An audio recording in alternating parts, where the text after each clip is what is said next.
What conspiracy theories actually make sense and could be true? I don't think he's been convicted, so I suppose this counts as a conspiracy even though the evidence is overwhelming. Dan Schneider is a pedophile who preyed on various Nickelodeon child actors, actresses and groomed and preyed on Amanda Bynes. On a similar note, Drake Bell was the poor child actor who was brutally raped by Brian Peck. See conviction info about a victim named as John Doe by the courts here.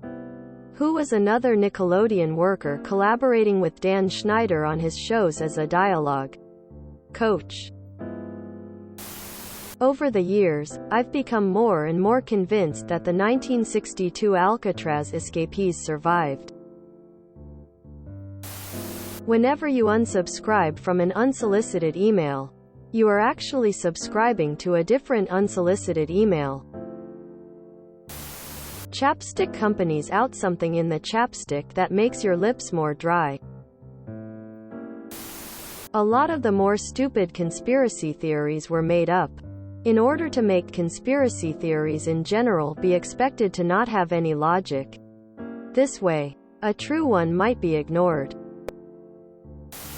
My favorite one is that the Kardashian sisters keep their brother chubby so they can use his fat for their injections.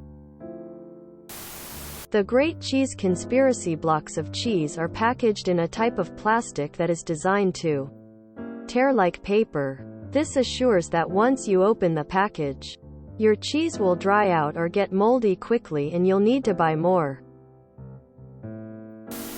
There are a shit ton of fake bot, troll accounts on social media stirring the pot to keep us fighting each other. The FBI assassinated MLK. They have been being sued and Freedom of Information requests have been filed by his family. The FBI has responded that any records pertaining to MLK death they have would be a threat to national security if released. The FBI has already been forced to release documents pertaining to attempt on MLK life and attempts to plant evidence that could be used to send him to jail, as well as extensive blackmail attempt.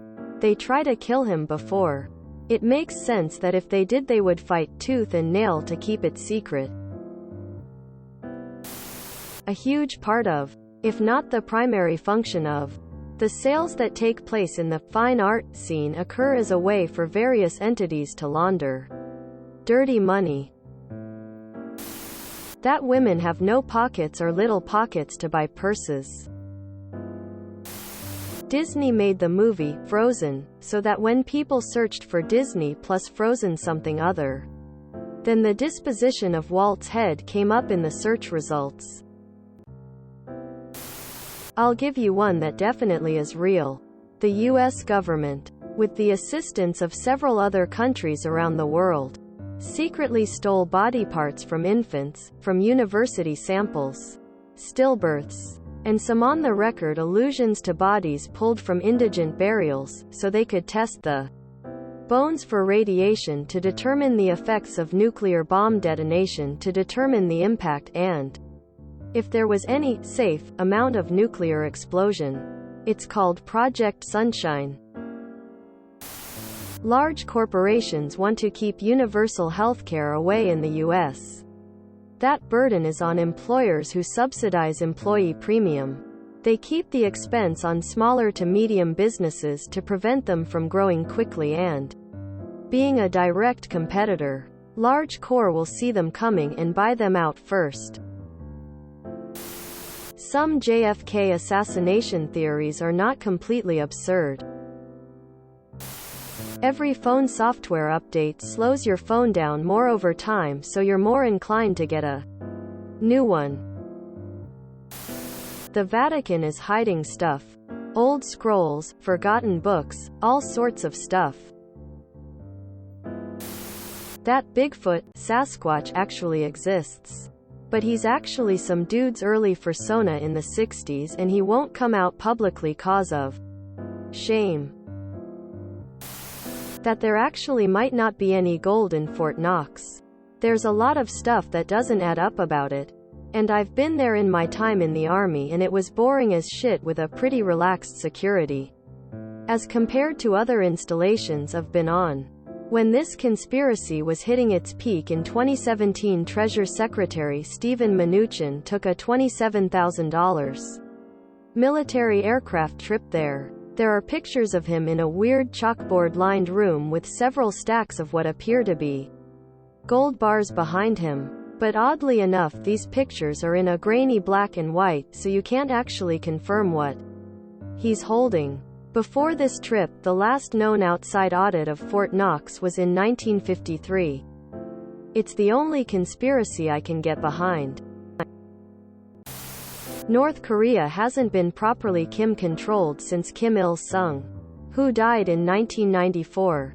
Since then it's been a military junta and the Kims are kept on somewhat of a leash. For continuity and to give the plebs something to rally around and focus on. Fear keeps them in line and it's all theater that gives them a sense of purpose so they don't ask too many questions. Kim Jong-il even said to a foreign visitor that it was all fake and his people hated him. The elites are effectively held to ransom in a life of obscene luxury and there is a lot of paranoia. Jockeying and rival factions. High-ranking defectors and various diplomats have actually hinted at this. It's also well known that the top military ranks know their situation is a joke and that they would get squashed by anyone they went to war with. It's just yet another way of rallying the population around a cause and keeping them on their toes. South Korea and the CIA have also said they cannot be 100% sure exactly what's going on and how the system really works. There have also been leaks that suggest the well-informed North Korean diplomatic class are privately not happy with one Kim after another and feel that something has to give. For what it's worth, I don't see North Korea surviving in its current form for another 25 years.